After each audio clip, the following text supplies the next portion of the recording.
কি গো? হ্যাঁ বলো। বলছি চাঁদার টাকাগুলো এক জায়গায় করে রাখো, নাহলে হাম্পু যখন নিতে আসবে আমাকে টাকা খুঁজে মরতে হবে চারিদিকে। ও মা আজকে রাতে বিরিয়ানি কিনে আনি না গো প্লিজ। বিরিয়ানি দাও না। পুজোর আগে? পুজোর এখনো 3-4 দিন বাকি আছে, আর পুজোয় 4-5 দিন যে কাণ্ডে পিণ্ডে গিলবে তোমরা, তার জন্য তো পেটটাকে বাঁচিয়ে রাখতে হবে। তাই পুজোর আগে কোনো বাইরের খাবার নয়, শুধুই আলু ভাতে ভাত। আলু ভাতে ভাত কি খায়? রীতা এবছর কি শাড়ি নেবে বলো? না না, আমার শাড়ি লাগবে না। সেবার বুড়ুদা এলো একটা শাড়ি দিল, প্রিয়া এলো কদিন আগে একটা শাড়ি দিল, সুনয়না একটা শাড়ি দিয়ে গেলো সেদিনকে, বিচুটি দিয়েও এবার শাড়ি দিয়েছে। এত শাড়ি হওয়ার পর আবার আগের বছরের শাড়িগুলো 3-4টা আমার পরা হয়নি। তোমাকে আমার প্রচুর শাড়ি জমে গেছে গো, আমার আর শাড়ি লাগবে না। তোমাদের কি কি লাগবে লিস্টটা দাও আমাকে। মা কবে জামা কিনে দেবে আমাকে? তুমি দেখছো সব স্টক শেষ হয়ে যাবে, আমি কিছু ভালো পাবো না। তুই দোকান দেখেছিস কটা? হ্যাঁ, আর আমরা না চিরকাল মহালয়ার পরেই শপিং করেছি, কোনোদিনই মহালয়ার আগে আমরা শপিং করিনি, কারণ আমরা সবসময় সপ্তমী থেকে ঠাকুর দেখতে বেরোলাম। তোদের মধ্যে হুজুকে পরে মহালয়ার পরের দিন থেকে ঠাকুর দেখতে কোনোদিনই আমরা যাইনি। কি কি জামা কাপড় লাগবে, জিনিস লাগবে সেগুলো বল। কি গো তোমার কি লাগবে বললে না তো? পরে বলবে এটা কেনা হলো না সেটা কেনা হলো না, তখন কিন্তু কিনতে দিতে পারবো না আমি। ঠাকুর দেখতে গিয়ে জামা কাপড় কিনবো না বলে দিলাম আমি। যা কেনার এখনই কিনবো। এই রীতা অনেক ভেবে দেখলাম একটা পাঞ্জাবি কিনতে হবে আমাকে। পাঞ্জাবি কি করবে তুমি? করবো আবার পরবো। এই তো জামাই ষষ্ঠীতে গেলে আমার মাসির বাড়ি থেকে 2টা পাঞ্জাবি পেয়েছো, আমার পিসির বাড়ি থেকে 2টা পাঞ্জাবি, আমার মা তোমাকে 3টে পাঞ্জাবি দিয়েছে। এত পাঞ্জাবি হওয়ার পরে তোমার আরো পাঞ্জাবি চাই? একটা নতুন না হলে কি হয় বলো? পাঞ্জাবির দোকান খুলবে নাকি? হ্যাঁ, ওই যা আছে পরে শেষ করো, ছিঁড়বে দেখবো, তারপর আমি নতুন কিনবো। এই মানা তোর বাবাকে বলে দে পুজোর সময় রাত্রিবেলা যদি নকুলদা ডাকতে আসে প্যান্ডেলের পেছনে চলো গল্প করবো, যেন না যায়। আমি যেন জানি না ওখানে কি হয়। চলো না আমার সঙ্গে, দেখবে কি হয়। শোন, তোদের যা কেনাকাটা করার আছে সেগুলো পরেও হবে, ঘরের জিনিসগুলো আগে কিনতে হবে। ঘরের জন্য আবার কি কিনতে হবে?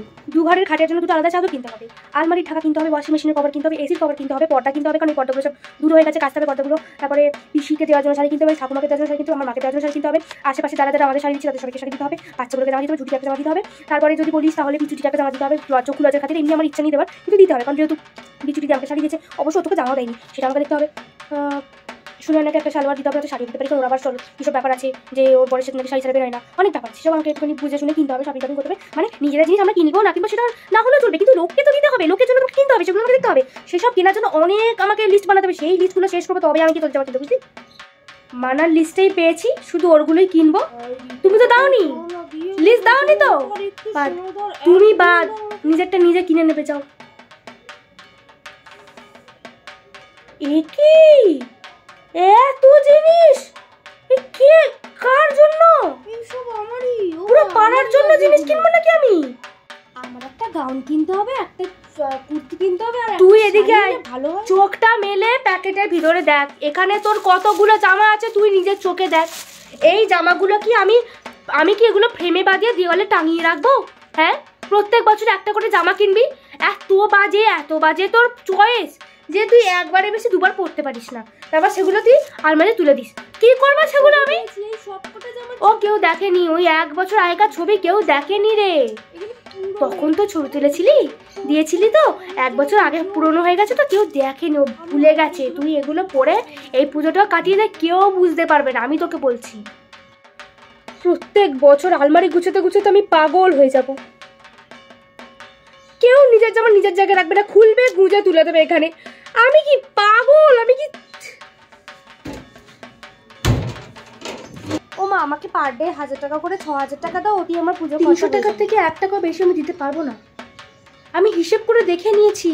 আর পুজোর সময় গাড়ি ঘোড়ার অবস্থা খুব খারাপ, সব রুটে গাড়ি বন্ধ হয়ে যায়, তুই গাড়ি ভাড়া বাদ দিয়ে আমি হিসেব করেছি 300 টাকাই হচ্ছে। লিপস্টিক কিনতে হবে কেন? সেই তো লাল লিপস্টিক পরবি তো, আমার কাছে আছে, আমি অত পরি না, আমারটা পরে নিবি। তুই আইলাইনার পরিস না, ভালো লাগবে না। আর আইলাইনার পরলে কি ভালো লাগে বুঝি না, তোমার চোখের উপর কালো কালো ভূতের মতো লাগে, একদম আইলাইনার পরতে হবে না, শুধু কাজল টিপ যথেষ্ট। শাড়ি পরে কি করবি তুই? তোর মনে নেই আগের বছর শাড়ি পরেছিলি, বেরিয়েছিলি, তোকে কে একটা বৌদি বলেছিল, তুই আমার কাছে এসে কাজ দিলি? একদম পরতে হবে না শাড়ি। অষ্টমীর দিন না চম্পার সাথে একটু বেরোনো। অষ্টমীর দিন চম্পার সাথে যাবি কেন? চম্পা মানে তো পিচুটি যাবে ওর সাথে, ও আর ও দুজন মিলে যাবে, তুই সেখানে ঢুকছিস কি করতে মাঝখানে? নিজের তো একটা জোটাতে পারলি না, লোকেরটাও তো ঢুকছিস। বুঝতে পারছো না, পিচুটির বন্ধুরাও আসবে, আমরা একা যাব না। পিচুটির বন্ধুরা আসবে বলে তুই যাচ্ছিস? ও মা তুমি বুঝতে পারছো? এই চলছে ভিতর ভিতর। বাবা আসুক বলছে। বাবাকে কেন বলবো? আসব তো অপেক্ষা করবো কেন, এক্ষুনি ফোন করে বলবো আমি। কি গো এদিকে আসো। মানা শুনে নে, পুজোর 4 দিন কোন দিন কি কি রান্না করবো এখন থেকেই শুনে নে। পরে বলতে পারবি না যে এইটা করলে না কেন, ওটা করলে না কেন, এটা সেটা। এখন যা বলার বলে দাও, এখনই করে নেবো, এখনই লিস্ট বানিয়ে নেবো, বুঝেছো?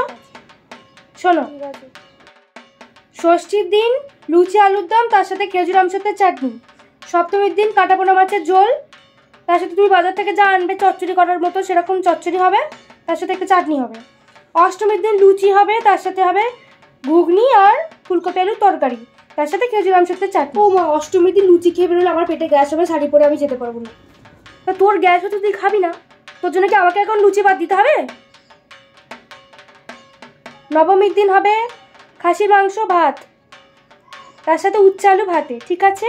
ও মা বলছি, এক বছর বিরিয়ানি, ফ্রাইড রাইস বা চিলি চিকেন, পোলাও বা চিকেন তন্দুরি টাইপের কিছু বানানো না, প্রত্যেক বছর সেম রান্না কি ভালো লাগে বল?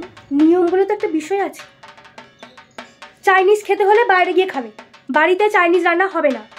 পুজোর সময় একটা নিয়ম আছে, এইগুলো যেগুলো বললাম এর বাইরে একটাও রান্না হবে না।